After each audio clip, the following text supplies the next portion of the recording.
एक पुरानी कहावत है, जो चीजें आपको मारती नहीं आपको और मजबूत बनाती हैं। यह कहानी उन लोगों के बारे में है जो इतना ताकतवर बन गए जितना कोई इंसान बनने की कल्पना भी नहीं कर सकता।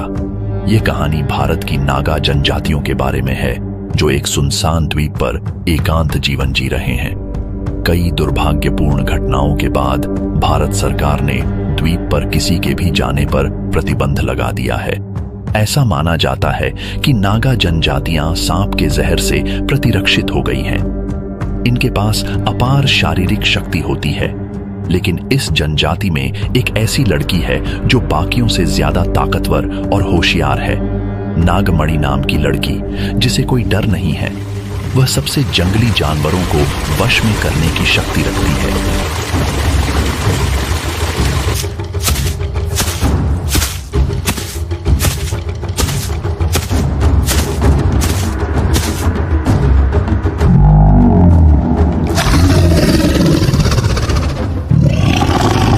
लेकिन वह हमेशा सोचती थी कि उनके द्वीप के पार आखिर है क्या। वह अक्सर किनारे की ओर दौड़ती और क्षितिज को देखती रहती। एक छोटी लड़की से एक खूबसूरत महिला तक एक चीज है जो नहीं बदली है, और वह है बाहरी दुनिया का पता लगाने की उसकी जिज्ञासा। उसने दुनिया का पता लगाने के लिए द्वीप छोड़ने की इच्छा व्यक्त की। उसने अपने परिवार के सदस्यों, अपने पिता, अपनी मां को समझाने की कोशिश की, लेकिन कोई भी उसे द्वीप के बाहर यात्रा करने के लिए सहमत नहीं हुआ। पूरे द्वीप में एक ही व्यक्ति ऐसा था जो नागमणि की किसी भी बात को कभी ना नहीं कह सकता था। उसका नाम नागवंत था। कहावत है कि जब नागवंत छोटा था तो एक एनाकोंडा ने उसे निगल लिया था, लेकिन वह उसका पेट फाड़कर बाहर निकल आया। पूरे द्वीप में उससे अधिक शक्तिशाली कोई नहीं था। वह नागमणि के प्यार में पागल था। हालांकि नागमणि के मन में कभी भी नागवंत के लिए ऐसी भावना नहीं थी। एक बार एक लड़के ने नागमणि को छेड़ा। नागवंत ने अपने हाथों से लड़के की एक आंख निकाल ली। नागमणि ने नागवंत को उसके लिए एक नाव बनाने के लिए मना लिया। नागवंत ने दिन रात मेहनत करके नाव बनाई और एक रात वह बिना किसी को बताए द्वीप छोड़कर चली गई। पूरी यात्रा के दौरान वह यही सोचती रही कि नई जगह कैसी दिखेगी, लोग कैसे होंगे, और आखिरकार जब वह पहुंची तो शहर की हलचल देखकर हैरान रह गई। लेकिन एक आदमी की नजर उस पर पड़ी और जैसे ही उसने उसे देखा उसे उससे प्यार हो गया। वह आदमी अर्जुन था, एक सॉफ्टवेयर इंजीनियर जो वहां काम करता था।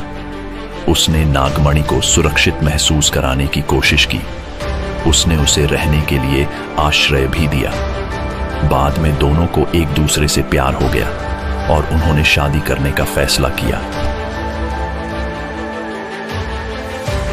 उसने समाज में व्याप्त अन्याय और बुराई को देखा और इसका उस पर गहरा प्रभाव पड़ा। वह जरूरतमंदों की मदद करने से खुद को रोक नहीं सकी और आखिरकार उसने अपनी शक्तियों का इस्तेमाल करने का फैसला किया। वह रक्षक बन गई जिसकी शहर को जरूरत थी।